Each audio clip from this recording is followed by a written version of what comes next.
Yo, what's going on? Back in my training grounds, you feel me? With another video. In today's video, it could be a pretty short one, you know what I'm saying? Not a lot to it, pretty simple, and a lot of demonstration though.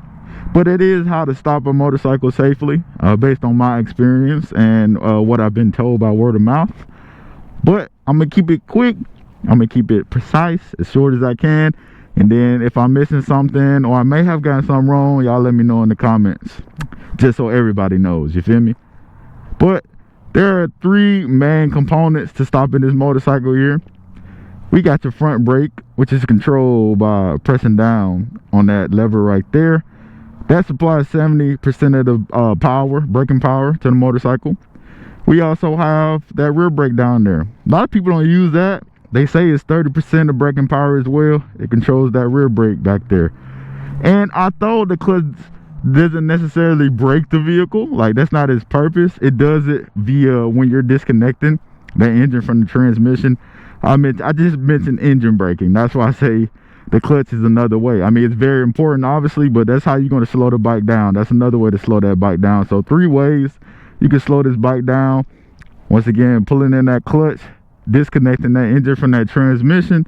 You got your front brake here, 70% power on the front. Hold down on your lever there. Then we have your rear. That's like a little peg or something you press down on, and that's gonna get you that 30% back there as well. A lot of people don't use that rear brake, man. I definitely use it in unison. Not every single time, obviously, but most of the time I do use front brake and the rear brake in unison. Cause I mean, that's what it's there for, right? That's what it's there for. And so I try to use it the best I can, because ultimately that's gonna be the most efficient, right? But I just wanted to do that little walk around right quick before I get on the motorcycle, because most of this is demonstration. So without further ado, I'm gonna get on my baby, my R3 here, and then I'm gonna do a demonstration of how I normally come to a stop safely. It really depends if you need to downshift. When it comes to low speed and city riding and stuff like that, you'll see that you already in a proper gear.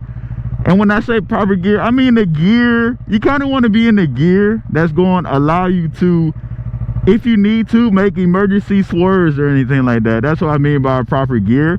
So it'll be different with highway speeds. You might need to downshift into a gear, something like that, if you're trying to come to a stop or like slow down real fast or something like that. But with the city driving and stuff like that, you're pretty much already in a proper gear. And if not, you could probably downshift one. But let's say I just want to start in first gear, and we're gonna use this little intersection here as a stopping point. Let's say I get up here, I'm gonna shift to second. How do you stop here? Second gear, I'm coming to this intersection, pulling that clutch. Yo, apply that first brake. I applied it a little too heavy, and that rear brake as well, a little bit. As you get slow and you know you need to put your feet down, because you'll know, just put your feet down, keep that clutch in, very important. You don't really need to, once you come to a stop, you don't need to really apply your brake anymore. You may need to if you're on the hill or something like that, but safety wise, you want to keep just a light pressure. You want to gradually apply that brake, and then at this point you can downshift into first. Now, based on the point I mentioned earlier, some people downshift as they're stopping, you know. So let me show that right quick. That's what I was just talking about previously here. Like if somebody, they'll upshift, they'll see that they coming to a stop, and they'll downshift and keep that clutch in. Do the same process, gradually apply that front and rear brake, start to walk the bike and stop. So that's what I was talking about. Like some people, it depends, it's very situational. Some people go ahead, pull in the clutch, downshift, or some people might just pull in the clutch, don't downshift, and cruise all the way there and then downshift. So it just depends. This is just like your city driving or whatever. Like I said, stated once again, how we gonna come to a stop here? I'm gonna shift up.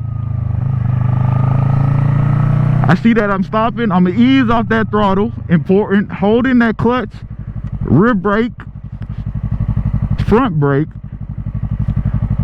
Gradually start to put your feet down, walk the bike. You can downshift in the first at this time, right? That's the main way I do it, okay? Okay, that's how I do it, right? Let's do the other method, right? Where you downshifting. So now let me show you how to do this one where they holding the clutch. Like some people holding the clutch second, they're holding the clutch, front brake, rear brake, and just come to a stop. Like just gradually apply that front and rear brake, come to a stop, and then downshift, right? This is where like you cruising in third, you know what I'm saying? Third, second, maybe fourth. They'll just pull it in and then apply their brakes and come to a stop right there without ever downshifting. And the point I mentioned earlier about being able to have enough torque available to make a emergency maneuver, that's what I meant. Like you know, third gear, maybe fourth gear, you can still do that, you know what I'm saying? But you're cruising that fifth gear, you might not have the torque available depending on what bike you have, you know. Some bikes, it don't matter the gear. But since I'm on a lower CC bike, that's why I say that, right?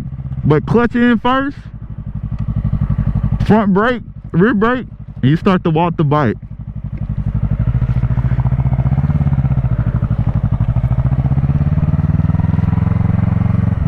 That other method,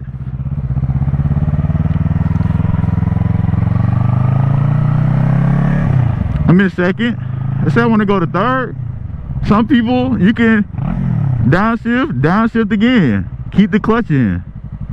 The clutch is very important because, especially for beginners, like if you hold in that clutch, it don't matter how much throttle you give it, you know. That's very important, especially when you're starting out. Like that's why I say go for the clutch first. A lot of people may say go for the brake first, and then once you start to slow down, you can worry about downshifting. But I think it's just a better habit just to hold in that clutch, you know what I'm saying? Just in case you accidentally roll on the throttle or something happens, your bike won't go faster like instantly, or you won't go nowhere essentially because that clutch is pulled in. So I just think it's a better practice just to always go for that clutch. You may need to go for that brake first, once again, in an emergency scenario. You know what I'm saying? Like if something is happening right here in front of me, yes, I may need to apply those brakes first, either downshift and get out the swerve out the way, or just brake and use the proper gear to get out the way as well. Some instances, yes, you are gonna have to use that brake first. But keep in mind that clutch is what's you gotta be in that proper gear in order to get away. So like I said, those two are like the main two ways to stop, you know. Also, it's very important to know that the engine braking, when you're engine braking, your brake lights aren't engaged, you know what I'm saying? Your brake lights are not lighting up. So for instance, if I go to second, but I see this stop sign up here and I decide to put it in neutral and start and not brake, I see that just habit, and I'm just doing this, I'm gonna have to apply it now and just let it cruise on and eventually come to a stop. You know, your engine brake, your lights aren't working at that time, so you'll have to be very wary of when you do that, you know. You have to be very wary to do that because somebody might accidentally mistake you for going at a certain speed or something like that when you're not, when you're actually slowing down, and it might potentially crash into the back of you. So it's just very important to signal as well behind you the actions of what you're about to do.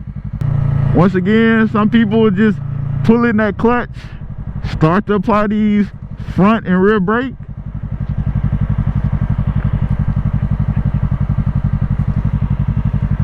keeping that clutch in the whole time, still got it in, come to a complete stop, put your feet down, then shift, you know what I'm saying? Especially if you're like in third gear like I was, just shift down at the when you're finished or when you come to a stop.